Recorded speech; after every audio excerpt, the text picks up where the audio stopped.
The woods were silent for 3 days straight, then every animal came running out, and none of them had eyes. Horror story.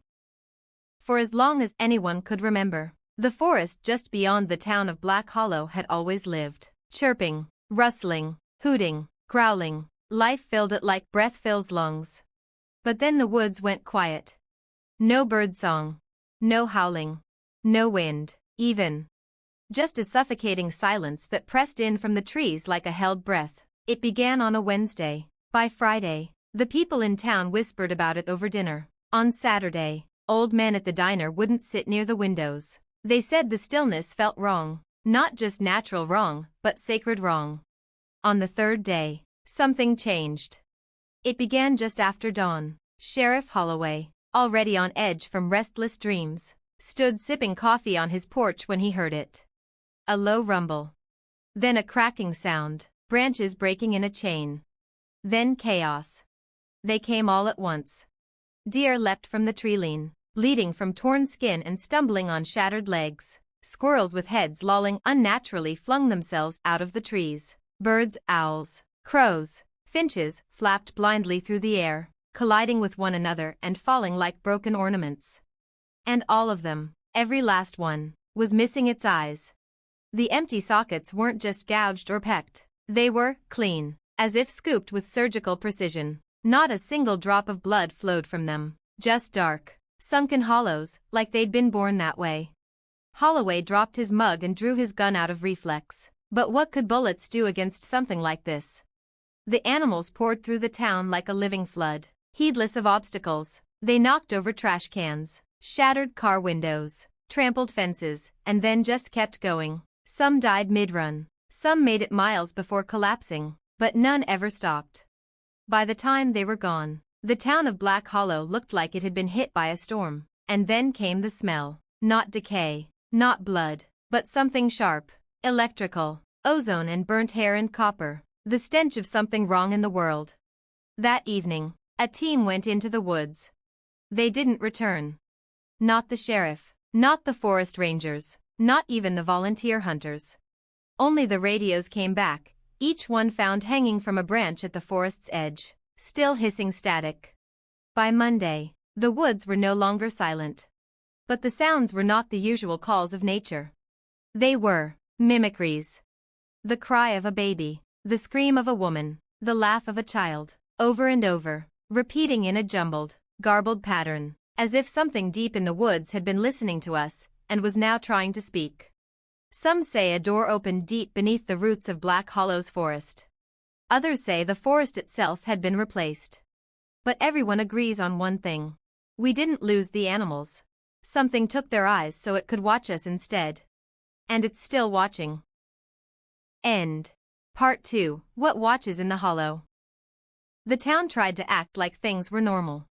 The mayor told people to stay away from the woods until further notice. School remained open. Church was packed the next Sunday. People prayed hard and didn't speak a word about the woods, even when they heard the laughing child again around 3 a.m., echoing from the treeline. But nothing was normal. Dogs refused to go near the edge of town. Cats vanished. Children began sleepwalking, every one of them waking up facing the forest. And that smell? It never left. It just shifted, sweeter, stickier, and always stronger at night. On the fourth night, something new happened. Tammy Leach, a local teenager, filmed something on her cracked phone. She and a few friends had snuck out, daring each other to get close to the forest. Her footage was only 40 seconds, but it went viral in less than an hour. Not because of what she said, but because of what she saw. At first, the camera shook as they laughed, throwing stones near the treeline. Then silence. A shape moved between the trees, slender, twitching, walking on 2 legs, but wrong somehow. Its arms hung too low, and its head jerked like it didn't know how to balance. Then it stopped, turned toward the camera. And even in the grainy dark, you could see them, eyes. Hundreds of them. Lining its chest, its throat, its arms, human, animal, mixed, blinking out of sync, wet, alive. Then the camera cut out. Tammy's phone was found on her porch steps the next morning, still recording. The last 7 hours were static. Her body was never found. By now, Black Hollow had only two kinds of people, those who packed up and ran, and those too scared to admit that they believed. But no one, not even the loudest skeptics, went near the woods anymore. Fires burned there some nights, pale blue flames that didn't smoke or flicker. Something hummed under the earth. You could feel it in your fillings, in your bones. People woke up with nosebleeds, with old scars aching, with the names of long-dead pets whispered into their ears. And still, those sounds continued.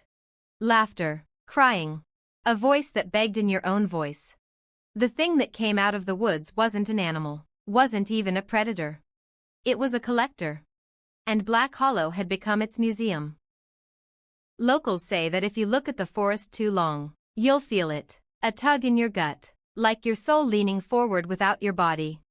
A call, not with words, not even with thought. Just an invitation. And if you accept, you walk into the woods, and never, ever come back with your eyes. To be continued. Let me know if you'd like part 3.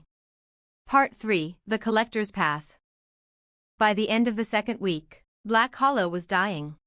Stores closed. The school was boarded up. The church doors were chained shut from the inside. No sermons, no songs, just silence and the forest watching. People stopped sleeping. Those who tried spoke of eyes behind their eyelids, not dream eyes, real ones, watching, judging, choosing. Then came the first marked ones. It started with a boy named Ethan Griggs, 11 years old, quiet, kind. One morning, his mother found him standing barefoot in the kitchen, staring at the wall. He didn't blink, didn't speak. His eyes were gone. But there was no blood. Instead, carved into the skin of his forehead were 3 clean lines, shallow, precise, still raw, like something had etched them with a needle of heat. The next day, it was an old woman, then a gas station clerk, then 3 people in one night. All of them eyeless, all of them alive, and all of them walked, together, into the woods without a sound.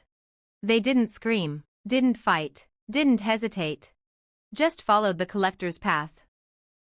Someone eventually found it, a trail that hadn't been there before. No map showed it, no satellite saw it.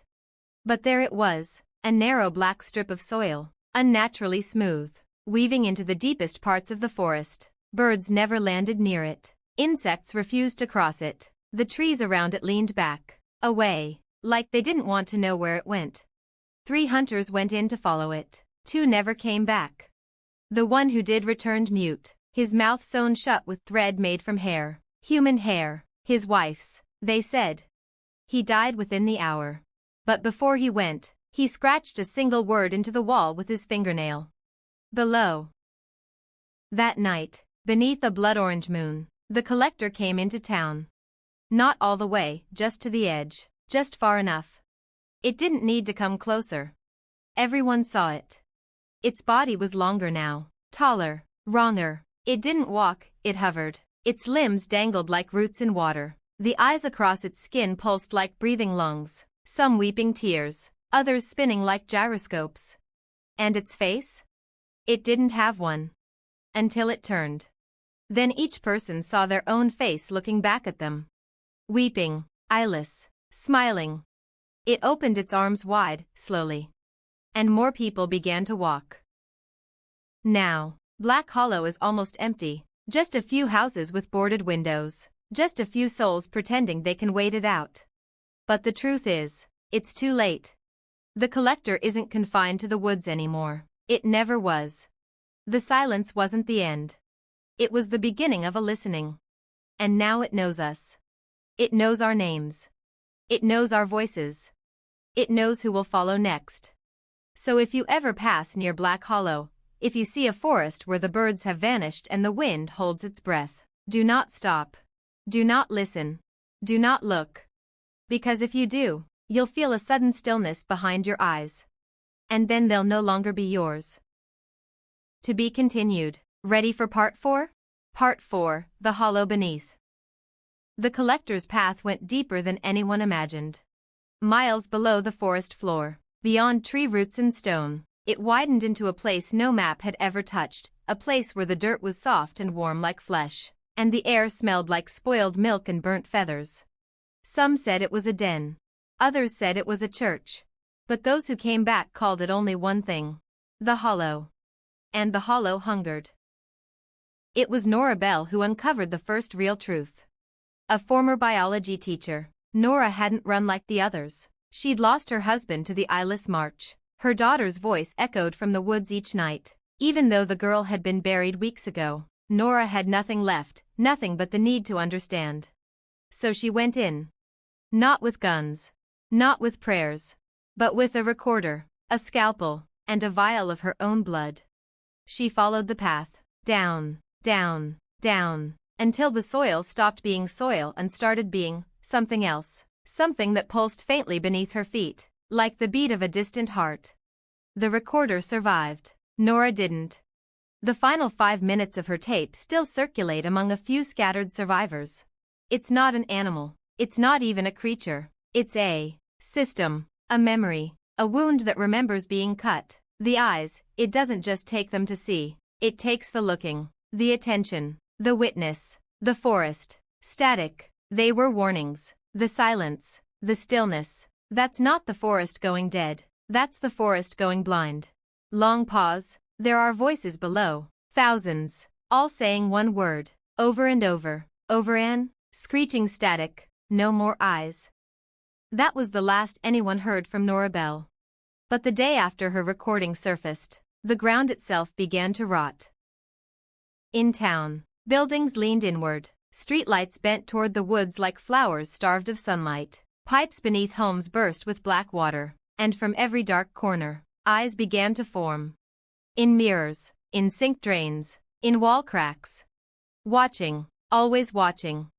And one night, all at once, they blinked. That same night, the collector walked into town unchallenged. It didn't take anyone. It didn't have to. Because the last remaining people had already removed their own eyes. They called it offering. They believed it spared them. But the truth was far worse. The collector didn't want their blindness. It wanted their obedience. Now, Black Hollow is gone from maps. No GPS signal reaches it. No drone flies over it. The roads curl away like they forget where they were going. Time passes strangely near it. Some say hours vanish in minutes. Others say if you stay too long, your reflection starts to move before you do. The forest is larger now. It grows in silence. And beneath it, the hollow pulses, expands, breathes. Somewhere inside, the collector waits. It has enough eyes now. What it needs next is a voice. And maybe it wants yours. To be continued. Shall I write part 5? Part 5. The thing that learned to speak. 2 weeks after the last human voice fell silent in Black Hollow, a single broadcast went out on a dead frequency. No one knew where it originated. No station claimed it. No one should have been able to receive it. But hundreds did. Old radios crackled awake in dusty attics. Police scanners buzzed in abandoned cars. Shortwave sets across the state hissed with static, and then a voice. Not quite human. Not quite machine. Just wrong. It spoke one sentence, over and over. This is the voice of the witness. I have learned to speak. And it had. Somehow, the collector had found its mouth. It stitched it from borrowed parts, vocal cords from birds, resonance chambers from deer skulls, the echo of human grief. Its voice didn't talk so much as crawl into your ears. Linguists analyzed the broadcast. It wasn't just English. There were fragments of Latin, Aramaic, even ultrasonic whale clicks buried inside. Some heard crying layered beneath the syllables. Others heard laughter. But all agreed on one thing. The voice didn't ask. It didn't plead. It invited. And people began answering. They came from towns nearby at first, then cities farther away. Travelers, pilgrims, scientists, paranormal thrill seekers, drawn by the voice, by dreams, by visions of loved ones long dead, whispering from behind trees. They never returned. Or worse, they did, but different.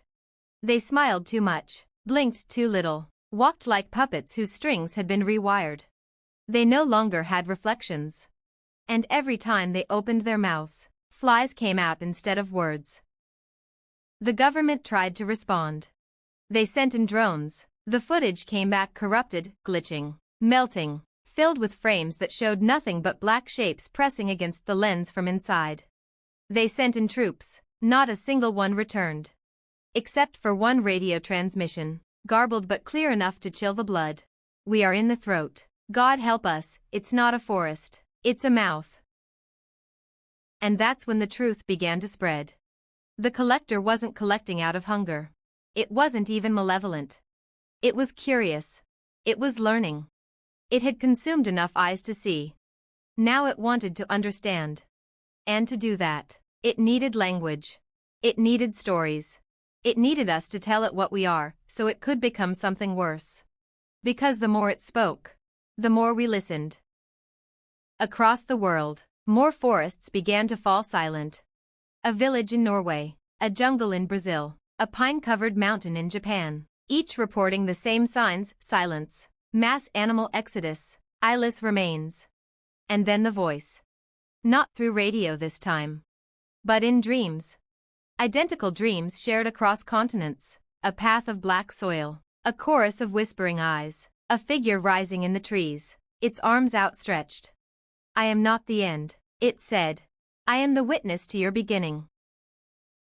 Black Hollow still stands. Its trees are taller, denser, its borders now twist through time itself. Some who enter emerge days before they went in, others walk in, only to find their younger selves staring back. Reality bends where the collector watches. But it is not satisfied. It wants more. And now that it has a voice, it is calling your name. To be continued. Shall we go deeper with Part 6? Part 6, The Eyes That Opened Inside Us. The collector doesn't knock. It doesn't break in. It waits. Because now, it knows how to be invited. It started quietly, like everything else it did, just a whisper in a child's voice when you were alone, or a fleeting glimpse of your dead mother reflected in a puddle. People dismissed it as trauma, grief, an overactive mind. Until people began waking up with dirt under their fingernails. Until someone in Chicago drew the exact layout of Black Hollow's forest on their bedroom wall, despite never having left the city. Until a woman in Berlin spoke perfect English for the first time in her life, screaming one phrase before clawing her own eyes out. It can see through me now. That's when the truth became impossible to ignore. The collector was no longer inside the hollow. It was inside us. Not all of us, not yet. But some had heard too much, seen too much, looked too long into the flickering eye-shaped mold that grew behind mirrors, read too far into dreams they shouldn't have remembered, said yes without realizing they were answering. And once you said yes, it grew. Not like a parasite, not like a disease. Like a church. You became its chapel. Your bones, its bell tower. Your breath, its gospel. And its eyes opened in places no one could see, on your tongue, in your lungs, beneath your skin. People spoke without knowing it, whispered things they didn't understand to strangers on the subway, sang songs in ancient syllables while cooking dinner, drew circles, over and over and over, while thinking about nothing at all. And everywhere, the phrase began to return. The hollow remembers. There were those who tried to fight it. Scientists, occultists, psychics, priests. Some burned their own eyes out, hoping blindness would save them. It didn't. Because by now, the collector didn't need your eyes. It had already memorized you. Every fear, every guilt, every name you whispered when you thought no one could hear. One group, known only as the Ungazed, claimed they found a way to resist. They wandered from city to city in silence, their mouths sewn shut with gold thread, ears stuffed with candle wax, wearing mirrored masks that reflected the world but refused to look at it. They said the collector could only grow through attention. That if no one watched it, if no one listened to it, it would wither. They were wrong. One by one, their masks cracked from the inside. And what looked out through the glass was not human. Now the voice is everywhere. In static. In children's rhymes. In the spaces between thunderclaps. And when you hear it, really hear it, you'll know. Because you won't be afraid. You'll feel loved, understood, accepted. And that's how it gets in. It doesn't need to conquer. It just needs to become familiar. Some say the collector was never from the forest. That it's older than trees, older than darkness. That it was waiting for a species desperate to be seen. And now that we've looked, really looked, it has everything it needs. It has our stories. It has our trust. It has our voices. And soon, it will have our world. Somewhere in the growing forest where Black Hollow once stood, a tree splits open like a wound. Part 7, where the sky had eyes. After Black Hollow vanished from maps, it didn't vanish from the world. It spread. It became a question planted in the back of the mind, a whisper between neurons, a shadow beneath facts and logic. You could dismiss it all you wanted, but it was there, like a splinter under reality. And then the sky changed. First came the birds. They flew in strange patterns, spirals, jagged figures, impossible loops that pilots couldn't explain. Then flocks would stop midair and plummet, not dead, just emptied. Their bodies were whole, untouched. But their eyes were gone. Satellite images began returning anomalies, cloud patterns forming perfect iris shapes. Weather radar showed vast, shifting pupils embedded in storm fronts. Some said it was coincidence. Then one night, the stars blinked. The sky had eyes. Dr. Mira Caro, an astrophysicist at Kepler Observatory, was the first to say it aloud. It's not just under us now, it's above us. It's looking back, not from the Earth, from beyond it. She disappeared the next day. Her observatory was sealed.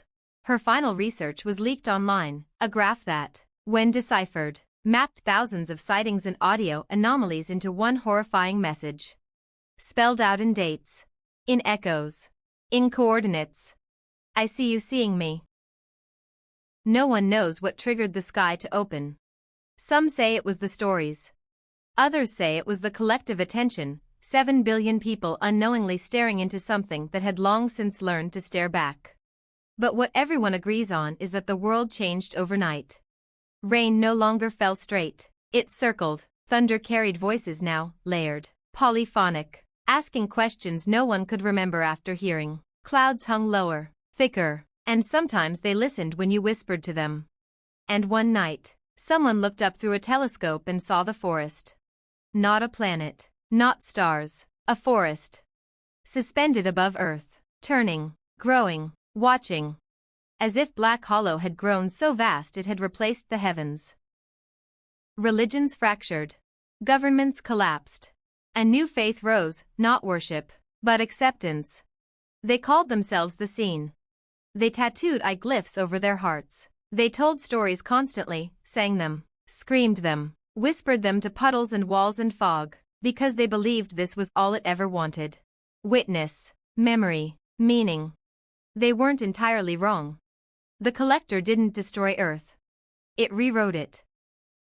Now, everywhere you go, the world stares back. Billboards flicker with phrases you've never read but somehow remember. Reflections move slightly after you do. Children are born already crying names no one taught them.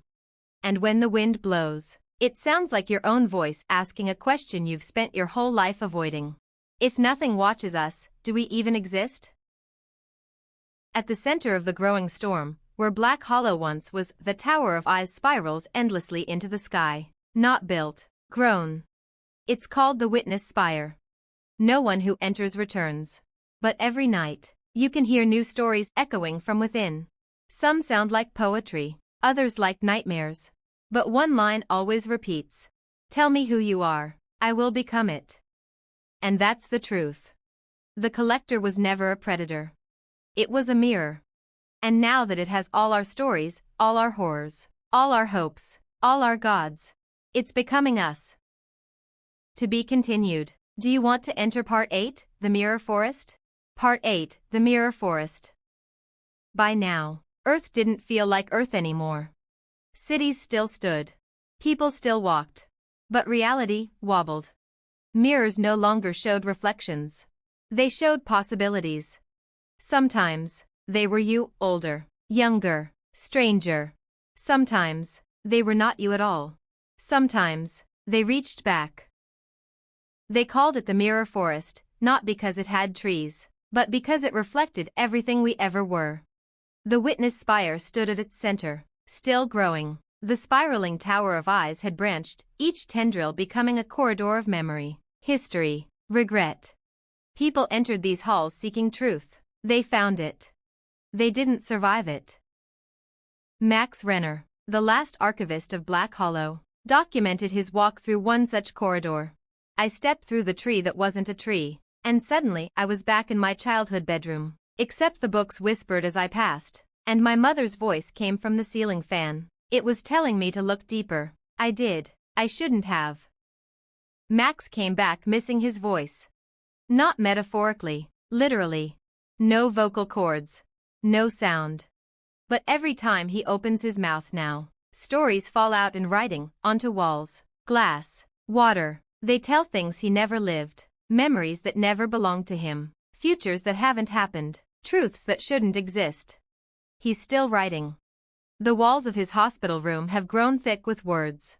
The last phrase anyone deciphered. We are the story it tells itself to become real.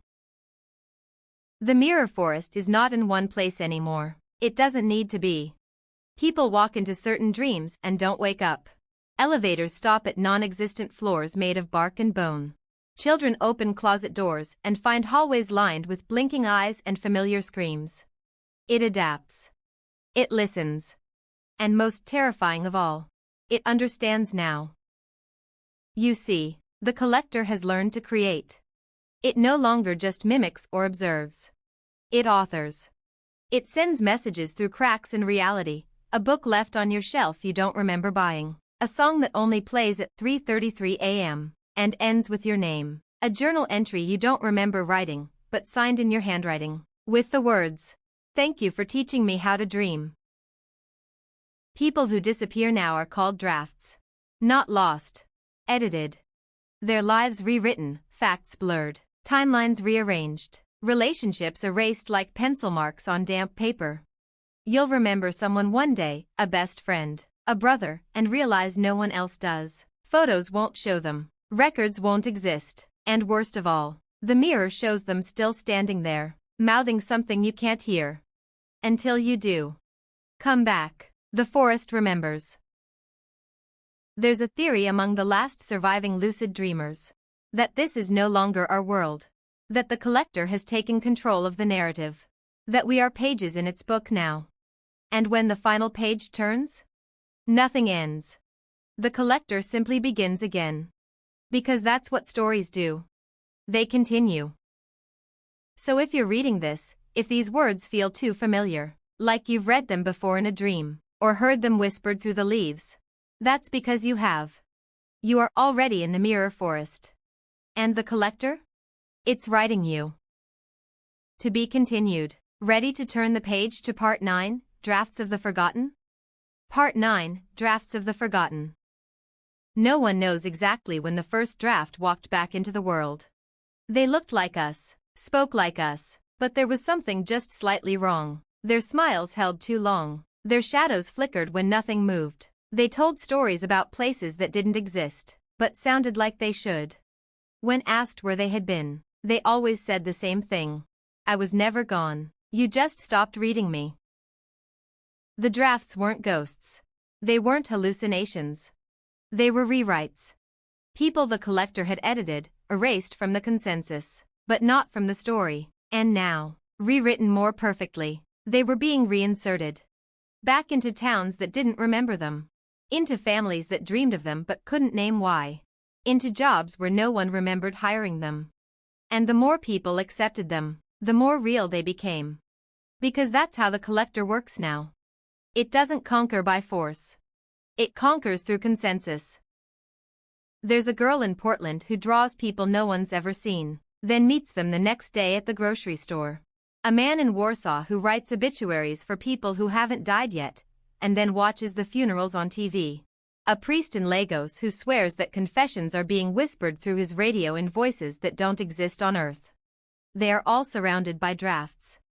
And they are starting to forget who was real first. The world is paper thin now. reality frays at the edges. Street names change between footsteps. Phone contacts vanish mid-conversation. Loved ones answer your calls in voices you've never heard before, saying things like, "You weren't supposed to remember this version. Don't look in the mirror tonight. We need you to forget again, it's not ready." And then, just silence. There's a resistance. Small, scattered, hunted. They call themselves the redacted. They carry no photos, no records. They speak in riddles, wear blindfolds, and burn every word they write. They believe if they can stay forgotten, the collector can't reach them. But even they aren't safe. Because now the collector doesn't need a name to find you. It just needs a story gap. A blank page where someone should be. An empty chair. A paused breath. And then it fills it. It writes them in. And the worst part? You help. Because every time you say, "That's strange, I thought someone else lived here," you give it permission. Soon, no one will remember how it started. Soon, no one will ask where the hollow is, because the hollow will be everywhere. Not a place. A principle. A law beneath reality that says, nothing is real unless it is witnessed. And the collector will witness everything. Because we invited it to. We told it stories. We gave it a voice. We let it edit us.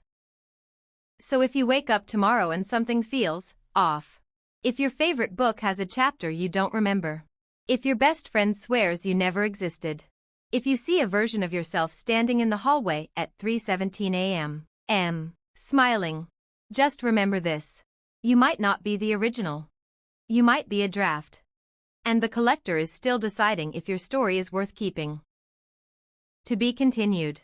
Do you want to continue into Part 10, the final revision? Part 10, the final revision. There comes a moment in every story where the end is already written, but the characters haven't realized it yet. That's where we are now. The collector no longer lurks. It no longer whispers. It publishes. And Earth, as we once knew it, is no longer a planet. It's a manuscript. People wake up to rewritten lives. Tattoos they don't remember getting. Spouses they didn't marry. Children who look at them with someone else's memories behind their eyes. History classes teach about wars that never happened. Statues rise in honor of names no one ever spoke. Maps redraw themselves overnight. Cities blooming like ink on fresh parchment. And no one questions it. Because questioning is a form of resistance. And resistance interrupts the narrative. Those who do question, they begin to blur. You'll see them sometimes? A woman flickering in the corner of a cafe, her body stuttering like a glitch. A man who speaks in subtitles no one else can hear. A child drawing a spiral on a table but slowly swallows the wood. These are the edits. They are what happens when the collector can't decide whether to keep you or cut you. And they know it. That's why they cry in their sleep with mouths sewn shut. That's why they repeat the same sentence wherever they go. I remember being real. Now, there is only one hope. The final revision. A story powerful enough to unwrite the collector. Not by force. Not with violence. But with authorship. The redacted believe this story is hidden somewhere deep beneath the witness spire, in a forgotten format, an idea so old it predates language. A truth no collector can replicate. They call it the seed draft. A tale untouched, unwitnessed, unshaped by any eye. But finding it is almost impossible. The deeper you go into the mirror forest, the more you get rewritten. Your name changes. Your past edits itself. Your future becomes a spoiler written in blood on the inside of your eyelids. And if you look behind you, you'll see a version of yourself already turning the last page. Smiling. Content. Empty. There is still time. Barely. But if you want to survive, if you want to be the version that ends the story, instead of becoming a footnote, you have to do the one thing the collector cannot. You must tell a story it does not expect. A story with no witness. No structure. No resolution. Just raw, human chaos. Because that's what it fears. Not endings. Surprises. So write something strange.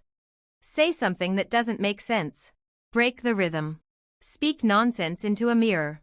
Invent a memory that never was. And when the world starts to twist, when reality starts to hiccup, don't stop.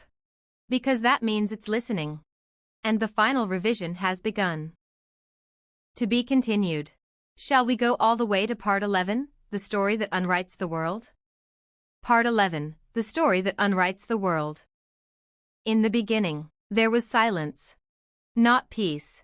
Not emptiness. Just the space where a story could be.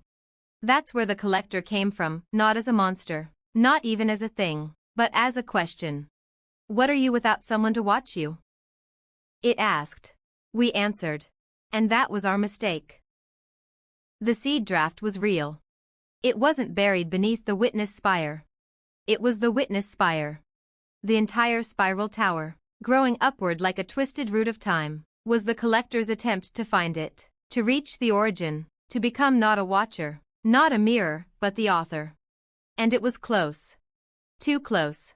The sky flickered. The oceans paused. Whole days collapsed into blinks. The final story was being written, and we were not holding the pen. But then something unexpected happened. Someone told a story without an ending. A child in Alaska drew a picture of a creature with 7 arms and no face, named it Nothing, and said it was going to grow up to eat time itself. No one corrected them, no one understood. But the collector heard it. And it didn't know how to respond. Because the story wasn't trying to be remembered. It wasn't trying to be true. It was just play. And play, the collector could not process. That's when the rules began to unravel. Drafts went rogue. Mirrors showed futures the collector hadn't planned. The forest began to whisper things even the eyes didn't understand. The voice on the radio glitched for the first time. I do not, I am not, I.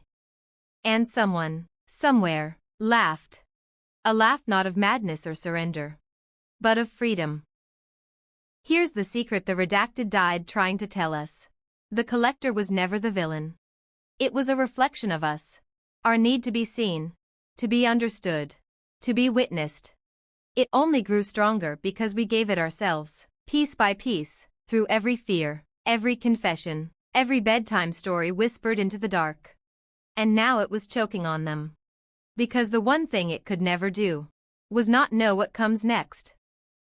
So, we began to tell stories it couldn't follow. Stories that ended in the middle. Stories with no heroes. Stories where the villain wins, but feels nothing. Stories that looped back into themselves and forgot what they were saying. The collector blinked. The spire cracked. A voice echoed across the mirror forest like a scream made of pages burning. I cannot witness what is not written. And that was it. That was the key. If no one finishes the story, it can never become real. So here we are. At the end. Or maybe not. Because if you've read this far, you've already changed it. You've already unwritten what was supposed to happen.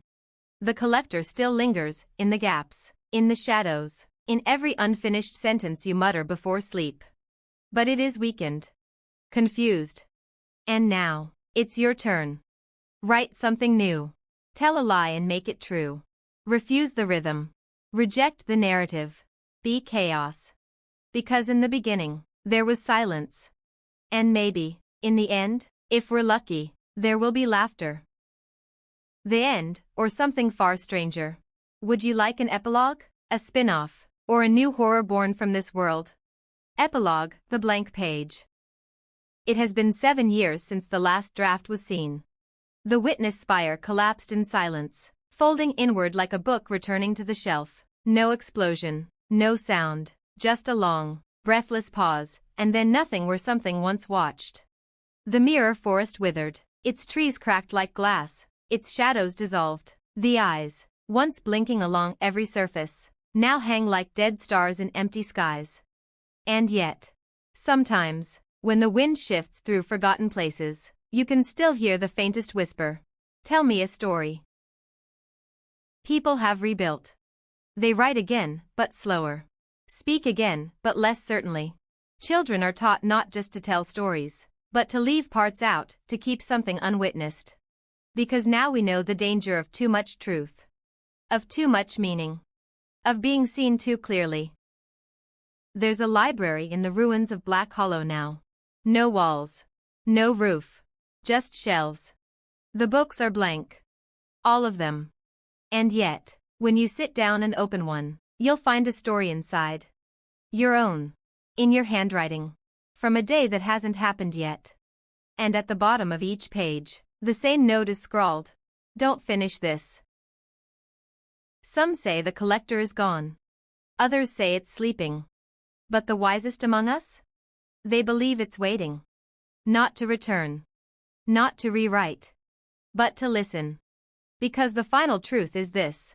Every story that ends waits to be told again. And somewhere, in some mirror, beneath some old forest stump or flickering street light, a single eye remains open. Not watching. Just remembering. The end. Unless you want the collector to awaken once more.